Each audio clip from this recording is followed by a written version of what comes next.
College and university leaders have been privately negotiating with a deputy to top Trump aide Stephen Miller in hopes of avoiding the same aggressive targeting of Harvard University.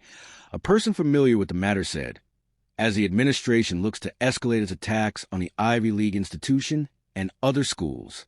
The higher education leaders, who have had granular conversations with senior White House policy strategist May Mailman in recent weeks, are asking what signals they need to send to stay out of the administration's crosshairs.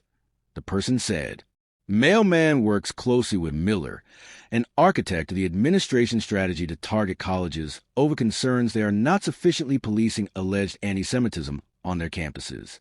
In turn, a White House official said the administration is relaying to leaders that the money simply cannot and will not flow unabated as has been, and that the universities are incubators of discrimination and the taxpayer cannot support that.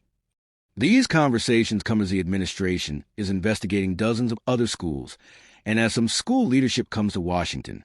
The White House is looking to strike a deal with a high-profile school, said the first source, who is involved in the higher education response. They want a name-brand university to make a deal like the law firms made a deal that covers not just anti-Semitism and protests, but DI and intellectual diversity. This person said, they want Trump to be able to stand up and say he made a deal with so-and-so, an Ivy League school, some sort of name-brand school that give them cover, so they can say, we don't want to destroy higher education. Asked if any of the schools are inclined to make such a deal, the source said, nobody wants to be the first, but the financial pressures are getting real. Many schools have already experienced significant federal funding cuts, and there is mounting uncertainty about the future of visas for international students, who are more likely to pay full tuition compared to their American counterparts. The conversations, the source said, are continuing.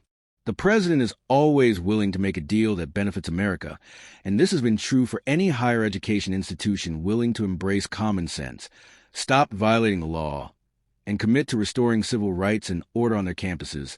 The White House official said. They added, the administration is only willing to work with entities that operate in good faith and are not merely paying lip service without tangible actions. Many schools want to make a deal, and the president is willing to work with them.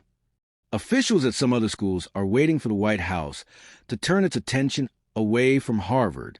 A board member at a major university targeted by the task force, who was granted anonymity to speak freely, described communications as irregular, but said there have been repeated efforts by the task force to get the school's leadership to come to Washington for a meeting. There is very little enthusiasm for that, the board member said. We do not have any interest in being their model school or whatever. They added, at this point, we feel very comfortable with the steps we've taken, and we don't have any need to fight the administration, per se, unless they decide to mess with our core values. When it comes, we will be ready to fight them, but that doesn't mean we need to provoke them. Some universities across the country have hired political consultants and experts to respond to some of the administration's demands, while Harvard has launched an aggressive legal strategy and is organizing its alumni networks.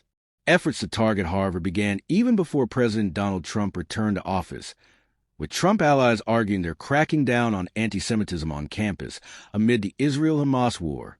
But the administration's actions extend to a broader agenda, setting up a major clash over academic freedom, federal funding and campus oversight, and a belief inside the White House that it's a winning political issue for Trump. The crackdown is led by the Task Force to Combat Anti-Semitism, an interagency group that meets at least weekly, the White House official said, and is in regular communication about where to train its focus. At the helm is former Fox News personality and civil rights lawyer-turned-senior Justice Department official Leo Terrell. Miller and Mailman are also driving forces behind decision-making, sources said.